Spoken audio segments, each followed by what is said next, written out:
پاکستان نے بڑی مشکل سے ان حالات کو سنبھالا ہے، بڑے مشکل مرحلے تھے۔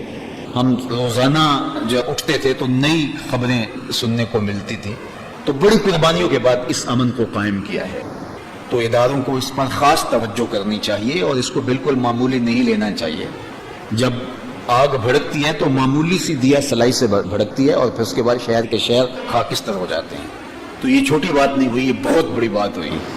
یار اگر حضرت سیدنا ابو بکر صدیق رضی اللہ تعالی عنہ کے بارے میں یہ کہا جائے گا تو پھر دین کہاں بچے گا؟ جس کو رب قرآن میں کہتا ہے اذ یقول لصاحبہ لا تحزن ان اللہ معنا، جس کو صحابی میرے حضور کا قرآن نے کہا ہے، اذ یقول لصاحبہ، یہ قرآن نے کہا ہے، تو پھر باقی بچتا کیا ہے؟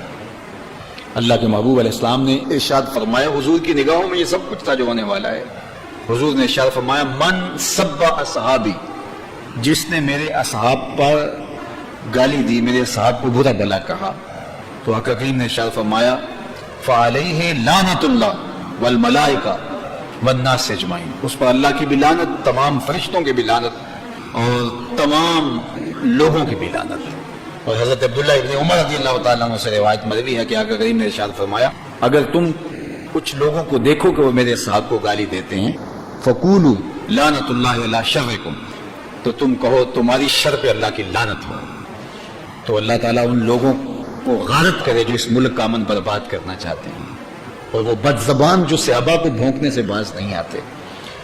ہمارے ہاں صحابہ اہل بیت ہمارے ایمان کا حصہ ہیں، اور ان کی محبت ہمارے رگ و ریشہ کے اندر محو نفوذ ہے، اور ان کی عقیدت ہماری زندگی کا حصہ ہے۔ یہ بڑی ضروری باتیں تھیں، اور میں نے اس لیے کی کہ یہ باتیں جو ہیں وہ غور کی جائیں اور ان باتوں پر عمل پیدا ہو۔ اس وقت ملک کے اندر جس طرح کے لوگ جو ہے وہ ہم سے رابطے میں ہیں اور جس طرح کی باتیں ہو رہی ہیں، تو آگ بھڑک سکتی ہے اگر بر موقع اس کا علاج نہ کیا گیا، تو ہم اس کے بالکل متحمل نہیں ہیں۔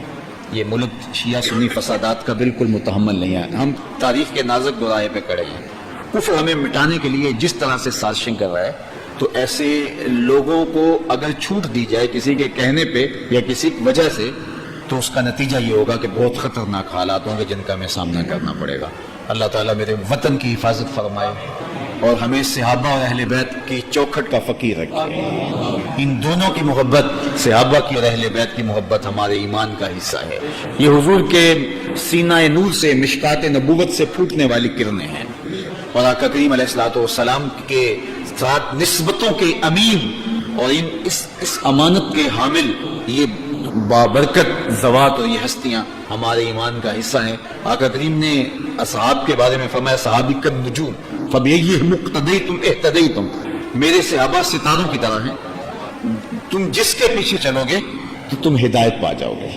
اور اہل بیت کے بارے میں فرمایا میرے اہل بیت کی مثال حضرت نوح علیہ السلام کی کشتی کی طرح ہے، تو جو سوار ہو گیا وہ نجات پا گیا، جو سوار نہ ہو سکا وہ ڈوب جائے گا۔ سمندروں کے سفر تھے اس زمانے میں، تو کشتی پہ سوار ہو کے ستاروں پہ نظر رکھ کے منزل تک پہنچا جاتا تھا۔